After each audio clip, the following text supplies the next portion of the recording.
So, my name is Michael King, and this is my GT project on chemical bonds.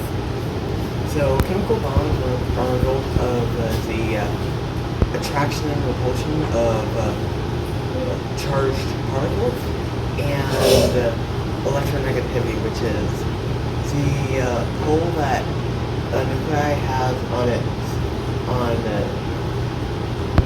nearby electrons, and its tendency to try and get a full valence shell, which is the outer shell of electrons.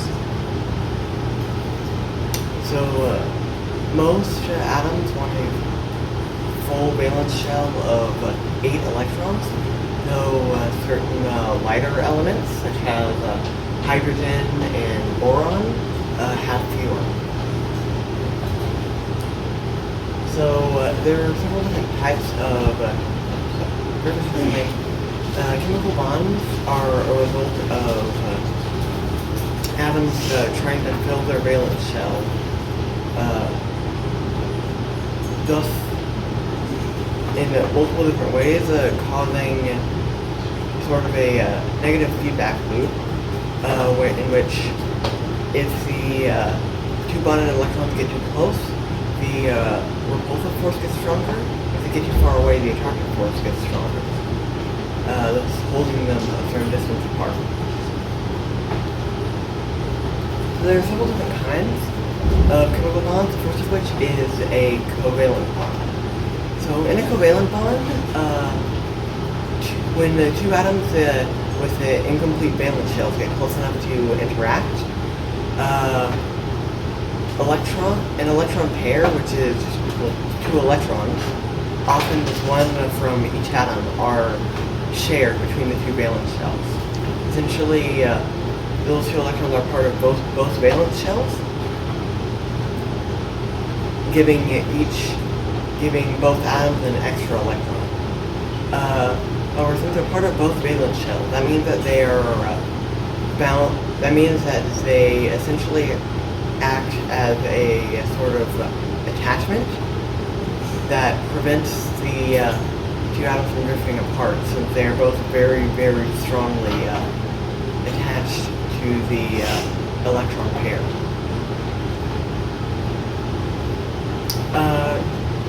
Covalent bonds are common in organic compounds, so most compounds with carbon in them, along with other nonmetals.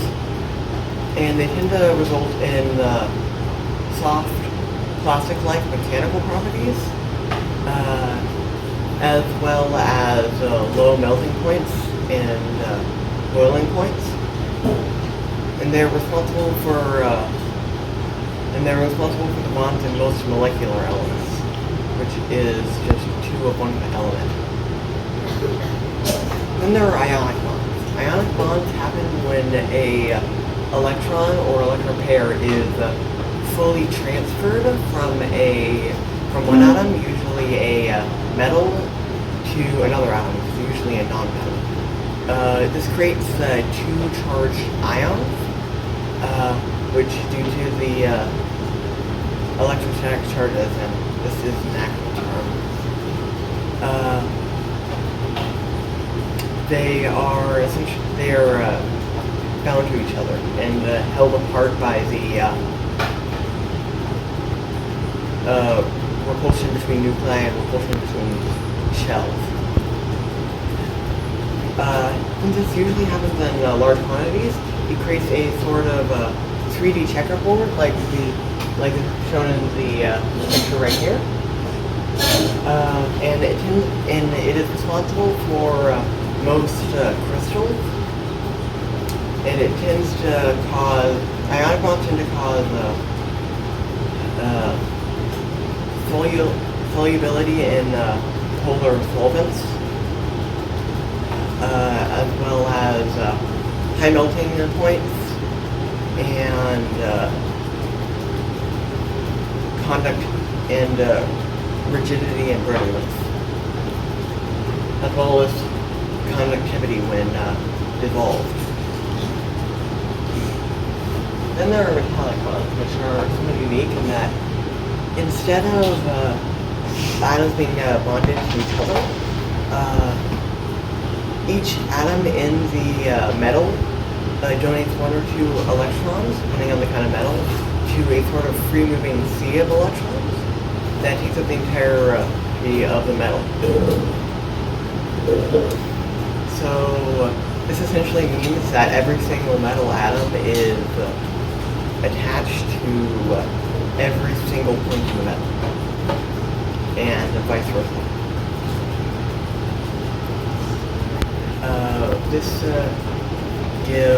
This means that in order to deform or break it, it requires a incredible amount of strength, since you have to overcome the tensile strength of most of the metal.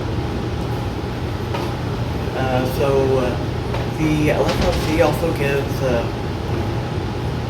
free floating electrons also give metal its conductivity.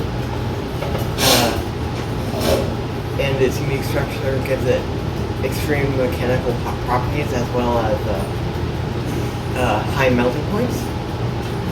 In addition, the electron C is in a really low energy state and takes up a large area, meaning that the electron C really easily absorbs photons.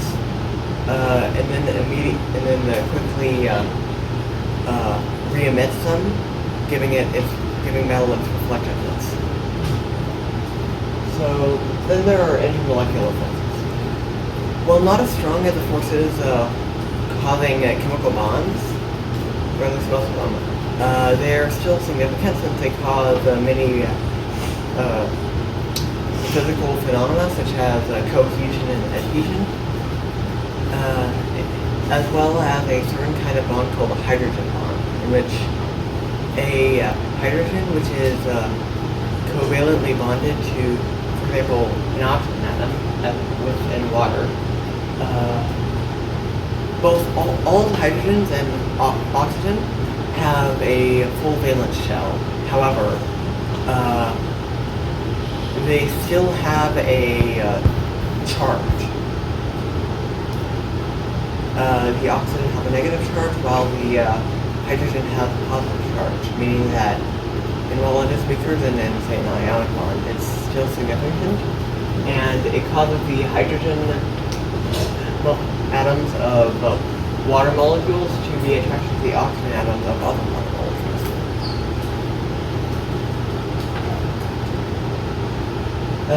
Chemical bonds are also dependent, and chemical bonds also are related since they can affect and are affected by the reactivity of elements in compounds. So atoms with incomplete valence shells are more likely to form bonds to fill their valence shell. And this doesn't necessarily mean that a emptier valence shell causes more reactivity, since some of the most reactive elements are halogens, which have only one gap in their valence shell. For example, fluorine, which is a halogen, and since it has a small nucleus and only one electron shell, it has a really high electronegativity, which is really the determining factor in what will bond and what will not. This makes fluorine the most reactive element, even reactive enough to interact with noble gases, which naturally have a complete valence shell. So here,